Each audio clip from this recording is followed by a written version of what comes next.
হুগলির চুঁচুড়াতে রচনা জয়লাভ করার পরেও তৃণমূল পঞ্চায়েতের প্রধান এবং উপপ্রধানের ইস্তফা দেওয়ার হিড়িক পড়ে গিয়েছে। কারণ চুঁচুড়া বিধানসভায় রচনার জায়গায় প্রায় ৮,০০০ লিড পেয়েছেন বিজেপি প্রার্থী লকেট চট্টোপাধ্যায়। আর এই নিয়ে তৃণমূলের অন্দরে অশান্তি একেবারে তুঙ্গে।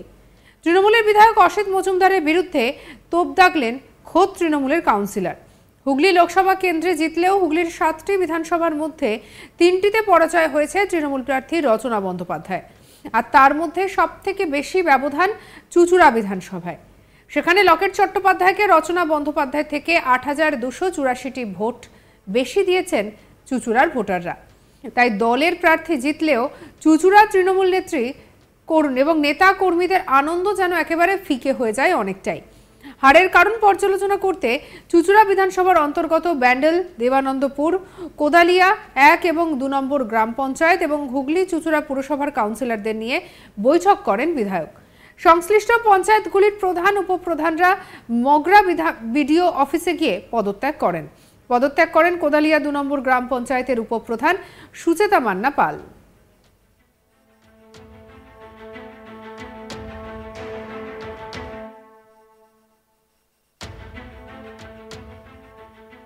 তিনি অবশ্য তাদের উপর কোনো চাপ আছে এমন কথা স্বীকার করেননি। দলের পরাজয়ের দায় নিয়ে পদত্যাগ করেছেন বলে জানিয়েছেন। চুঁচুড়া পুরসভার ৬ নম্বর ওয়ার্ডের তৃণমূলের কাউন্সিলর ঝন্টু বিশ্বাসের অভিযোগ, মানুষের সঙ্গে বিশেষ করে দলের কর্মী কাউন্সিলরদের সঙ্গে খারাপ ব্যবহারের ফল এটা। কাউন্সিলরদের সঙ্গে কুকুর ছাগলের মতো ব্যবহার করেন বিধায়ক, তাই এই পরাজয় হয়েছে। একদিন তাসের ঘরের মতো ভেঙে পড়বে বলেও মনে করেন কাউন্সিলর। কি বলছেন ঝন্টু বিশ্বাস, শুনবো।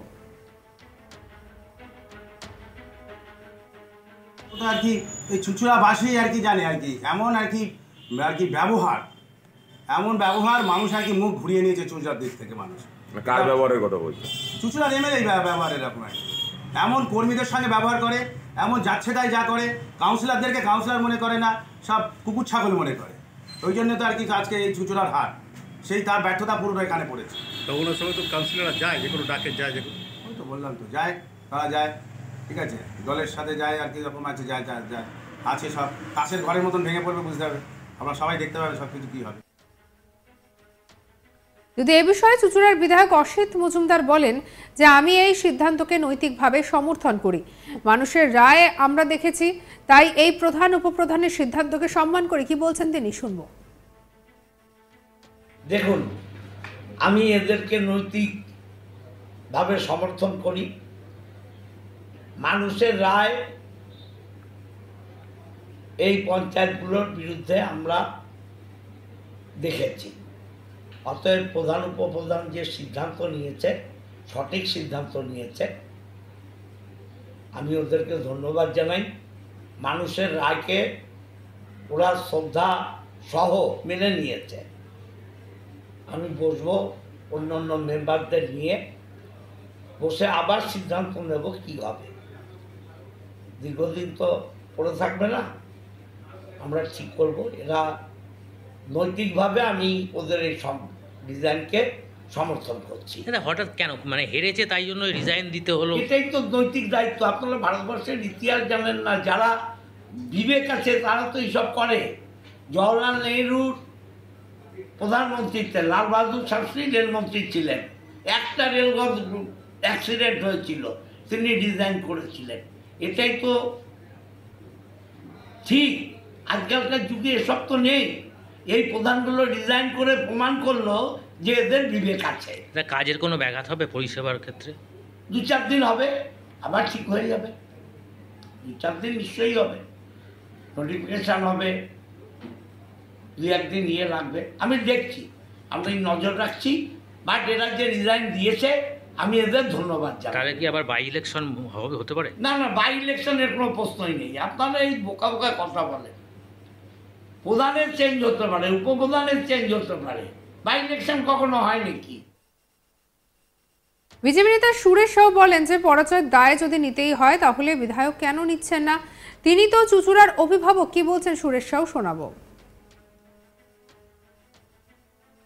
যারা পদত্যাগ করেছে তাদের শুভবুদ্ধির উদয় হয়েছে, তাই দোষ মাথায় নিয়ে পদত্যাগ করেছে।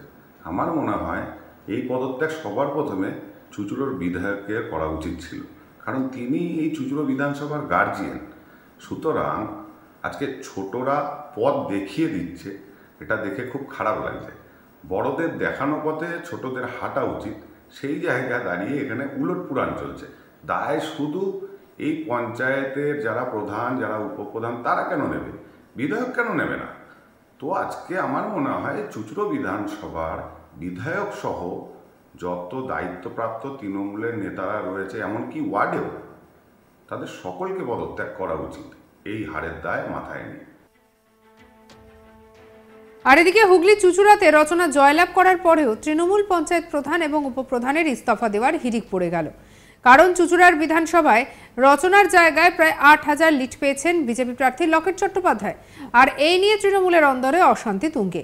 তৃণমূলের বিধায়ক অসিত মজুমদারের বিরুদ্ধে তোপ দাগলেন খোদ তৃণমূলের কাউন্সিলর। আর এই নিয়ে আমাদের কালিকের কি রিপোর্ট দেখাবো।